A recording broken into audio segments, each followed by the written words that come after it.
एक क्रिएटर म्हणून कॅमेरासमोर येणं, हसणं आणि तुमच्याशी संवाद साधणं ही माझी सवय होती. पण अचानक एक दिवस असा आला की माझ्या चेहऱ्यानं माझी साथ सोडली. आरशात पाहिलं तर समोरचा चेहरा माझाच होता, पण त्यावरचं हास्य मात्र हरवलं होतं. Facial paralysis. जेव्हा डॉक्टर हे बोलले तेव्हा सगळ्यात आधी मनात विचार आला, मी पुन्हा कधी कॅमेरासमोर येऊ शकेन का? लोक माझ्याकडे बघून काय विचार करतील?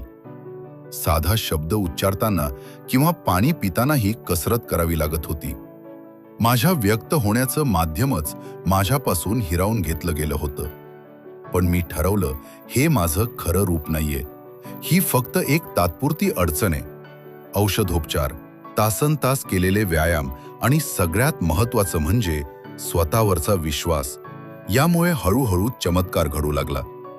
माझ्या चेहऱ्यावरची एक छोटीशी हालचाल सुद्धा माझ्यासाठी जगातील सगळ्यात मोठा आनंद घेऊन येत होती. आणि आज मी पुन्हा तुमच्यासमोर आहे.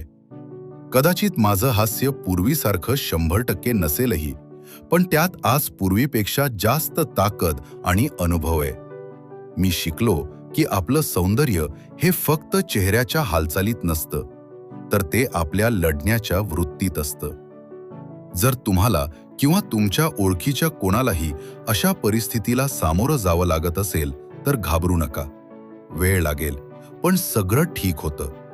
स्वतःवर प्रेम करायला विसरू नका, कारण तुमची खरी ओळख तुमच्या हसण्यानं नाही, तर तुमच्या हिमतीनं. आयुष्यात जेव्हा कठीण प्रसंग येतो तेव्हा आपली माणसं आपली खरी ताकद बनतात. फेशियल पॅरालिसिसवर मात करून आज मी पुन्हा एकदा हसत तुमच्या समोर आहे.